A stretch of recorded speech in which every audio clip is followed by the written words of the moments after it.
జనసేన నేతల వ్యక్తిగత వ్యవహారాలు, వివాదాలు పార్టీలో అలజడికి కారణమవుతున్నాయి. వివాదాస్పద ఘటనలు పార్టీని అసలు లక్ష్యం నుంచి దూరంగా తీసుకెళ్తున్నాయన్న విమర్శలు వినిపిస్తున్నాయి. కష్టనష్టాలను దాటుకుని ప్రత్యామ్నాయ పార్టీగా గుర్తింపు తెచ్చుకుంది జనసేన. ఇప్పుడు కొంతమంది నేతల చిల్లర ప్రవర్తన కారణంగా పార్టీకి తలదించుకునే పరిస్థితి ఎదురవుతోంది.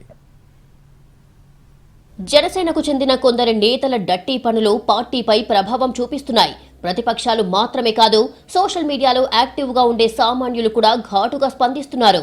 కొందరు నేతల డట్టి వీడియోలు, లైంగిక ఆరోపణలు, కుటుంబ కలహాలు ఇలా ప్రతి సంఘటన కూడా ప్రత్యక్షంగా పార్టీపై ప్రతికూలంగా ప్రభావం చూపుతున్నాయి. ఇవేనా ప్రజాస్వామ్యానికి కొత్త గళంగా ఎదిగిన జనసేన నాయకత్వపు లక్షణాలు అన్న ప్రశ్నలు ప్రజల నోట మొదలయ్యాయి. వివాదాలకు కారణమైన నేతలపై అధినేత పవన్ కళ్యాణ్ ఆలస్యం చేయకుండా చర్యలు తీసుకుంటున్నప్పటికీ ప్రజా విశ్వాసాన్ని కోల్పోయే ప్రమాదం నుంచి బయటపడాల్సిన బాధ్యత మాత్రం మిగిలే ఉంది. వరుస విమర్శలు, వివాదాలు జనసేనను చుట్టుముడుతున్నాయి.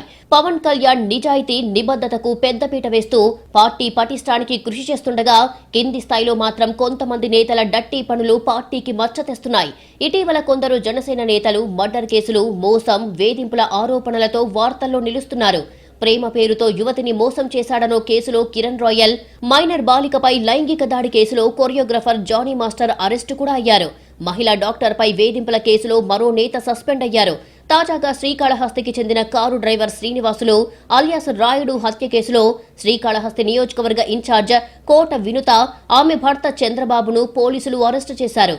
దాంతో కోట వినుతను పార్టీ నుంచి బహిష్కరించింది జనసేన.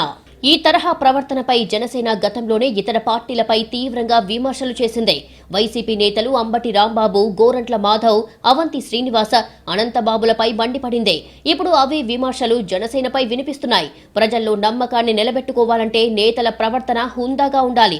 కానీ ప్రస్తుత పరిణామాలతో జనసేన ప్రజల్లో నమ్మకాన్ని కోల్పోయే ప్రమాదం ఎక్కువగా కనిపిస్తోంది. అధికారంలో ఉన్నప్పుడు ప్రజలకి మేలు చేసే విధంగా వ్యవహరించాలి. కానీ ఇప్పుడు తమ నేతల వ్యక్తిగత వ్యవహారాలు సెట్ చేసుకోవడంలోనే గడిపే పరిస్థితి ఆ పార్టీకి వచ్చిందన్న విమర్శలు వినిపిస్తున్నాయి.